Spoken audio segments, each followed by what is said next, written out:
Bonjour à toutes et à tous, bienvenue dans ce nouveau PF Mercato. Il n'était pas prévu initialement qu'il y ait deux vidéos aujourd'hui, qu'on se retrouve aussi vite. Mais c'est comme ça, il faut s'habituer à la vie du PSG. Le Mercato s'est vite emballé, alors qu'à la base on se concentrait sur le match amical contre le Kawasaki Frontale. Et donc forcément, je suis là pour vous faire un point sur ce qui se passe aujourd'hui avec les dossiers Nordi Mukele et Renato Sanchez. Avant de démarrer ça, comme d'habitude, n'oubliez pas le petit j'aime sur la vidéo pour nous soutenir, c'est important, alors qu'on donne vraiment le maximum pour être là. Et puis bien sûr, abonnez-vous en activant la cloche pour être sûr de ne rien manquer de l'actualité du PSG.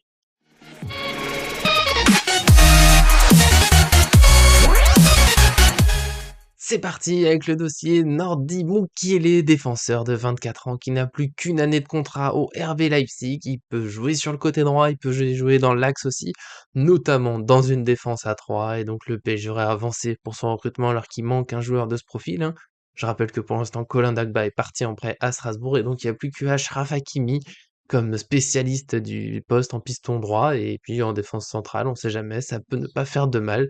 Et justement, aujourd'hui, l'équipe, le Parisien et le journaliste Fabrizio Romano ont annoncé que le PSG avance dans le dossier Mukele, que ça pourrait même se régler relativement vite. Le prix évoqué est autour de 10 millions d'euros, ça pourrait être un peu plus élevé.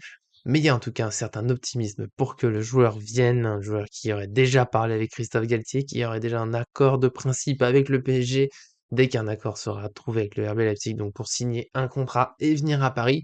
Et justement, Galtier a été invité à évoquer le dossier en conférence de presse et il a confirmé qu'un joueur de ce profil-là, donc piston droit notamment, devrait arriver bientôt à Paris. Il n'a pas dit spécifiquement que ça devrait être Mukiele, mais forcément avec une telle réponse, quand la question est aussi précise, on peut penser qu'il parlait de lui, même si une surprise est toujours possible. En tout cas, c'est un transfert, même si on reste toujours prudent face aux rumeurs évidemment, tant qu'il n'y a rien d'officiel. C'est quand même un transfert qui semble bien possible, qui a l'air crédible et qui m'a l'air, moi, plutôt intéressant. Alors évidemment, Mukiele, c'est peut-être pas le joueur parfait, mais il a quand même beaucoup de qualités, notamment sur le plan athlétique, il a une certaine puissance pour aller dans les duels défensifs, pour, on va dire, progresser avec le ballon dans la phase offensive et puis évidemment, la capacité à enchaîner les efforts sur le côté. On sait que ce rôle de piston, voilà, faut une belle caisse, faut aller vite aussi, parce qu'il faut, évidemment, faut pouvoir aider offensivement, faut ensuite pouvoir couvrir le couloir. Mukiele coche les cases, il a en plus donc cette polyvalence pour jouer en défense centrale, s'il faut dépanner, ça peut être utile. Et puis le prix, voilà, une dizaine de millions d'euros pour ce joueur qui a une sélection en équipe de France, qui a eu une très belle période avec Leipzig. Tout n'est pas toujours facile non plus, mais quand même, il y a un vrai potentiel. Ça me paraît, voilà, au moins raisonnable comme prix, ça se tente. Et vu qu'il y a très peu de joueurs évoqués à ce poste, faut dire qu'ils sont rares, les joueurs de ce profil-là, qui en plus sont disponibles. Là, il a plus qu'une année de contrat, je pense que vraiment ça se tente. En plus, alors attention, faut pas me faire dire ce que je ne dis pas, il est français, alors en général, je m'en fiche, hein, les joueurs qui viennent au PSG, ils peuvent venir. Mais l'année dernière, je reste marqué par le fait que Juan Bernat n'a pas été sur la liste en Ligue des Champions, puisqu'il était le joueur, voilà, il y avait un joueur en trop pour respecter les quotas imposés par l'UEFA. Et ça me fait du mal d'avoir un joueur potentiellement titulaire qui est sur le côté à cause de ce genre de points. Donc c'est quand même important, voilà, de pouvoir respecter les quotas tout en ayant l'équipe, on va dire, au complet, le groupe qui est prévu pour la saison. Et donc Mukiele, voilà, ça pourrait être une bonne option, je pense que ça peut le faire. Évidemment, vous dites-moi dans les commentaires ce que vous en pensez, si c'est une piste qui vous intéresse, si vous êtes pas trop confiant, il manque d'expérience, je sais pas. Donnez-moi vos arguments, ça nous fait toujours plaisir de discuter avec vous, on n'est pas obligé d'être d'accord tant que c'est dans le respect. Et puis, comme je l'ai dit, avec des arguments, voilà, ça fait toujours plaisir. On verra en tout cas ce qui se passe, ça sera un dossier à suivre, ça c'est sûr, qu'on le veuille ou non. Donc on vous tiendra au jeu de ce qui se passe dans les prochains jours, hein. Comme l'a dit Galtier, ça devrait être dans les prochains jours, donc on sera là, on sera prêt quoi qu'il arrive. Deuxième dossier du jour, encore un joueur qui n'a plus qu'une année de contrat, mais cette fois c'est à Lille et il s'agit de Renato Sanchez, un milieu qui a aussi 24 ans. Il y a des, voilà, des choses qui se ressemblent entre les deux dossiers, mais bon, lui, voilà, c'est un peu moins précis, ça reste assez flou. Il s'est passé plusieurs choses ce mercredi en très rapide.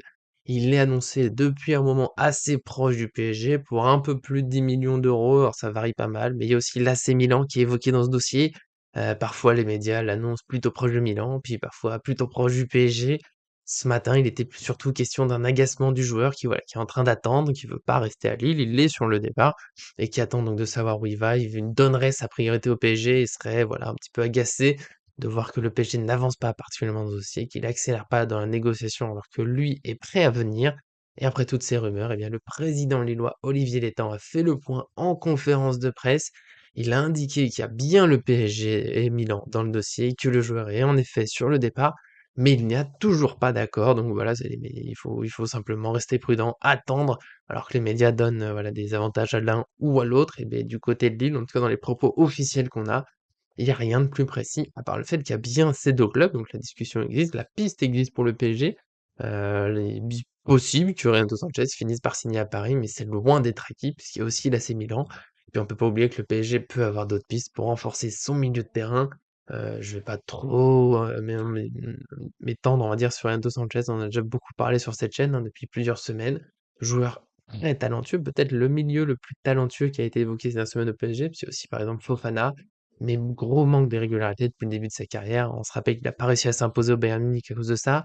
À Lille, il est parfois, essentiel, parfois un petit peu absent, on va dire, alors qu'il est sur le terrain, mais voilà, il apporte pas ce qui est espéré. Plusieurs blessures aussi, donc voilà, c'est des doutes, ça peut être un coup à tenter. Si Paris arrive à le relancer et à le rendre régulier, ça serait un très joli coup. Et puis sinon, beh, on restera sur, voilà, un joueur qui peut être utile par moment, mais qui est pas complètement fiable.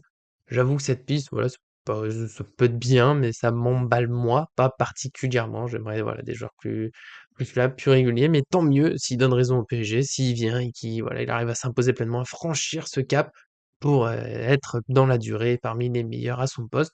Donc encore une fois, bah, là, comme tous les dossiers, donnez-vous votre avis dans les commentaires. Est-ce que vous êtes plutôt de mon avis avec voilà, pas c'est pas que j'en veux pas, mais une petite réticence, un petit côté, voilà, j'attends de voir ce qui pourrait se passer. Est-ce que vous êtes super emballé? Vous êtes sûr qu'il passera le cap qu'on espère au PSG? Ou est-ce que tout simplement vous pensez qu'un autre joueur va venir à Paris? Encore une fois, nous, ça nous fait toujours plaisir d'échanger avec vous et dans tous les cas, on se retrouvera très vite dans une nouvelle vidéo. Peut-être un peu de repos cette fois, on peut pas se voir toutes les quelques heures quand même, il faut réussir à faire un peu autre chose. Mais bon, en tout cas, on sera là s'il y a des grandes nouvelles qui arrivent du côté du PSG. Sinon, il y aura le match de toute façon ce samedi qui arrive assez vite. Donc abonnez-vous pour être sûr de ne rien manquer.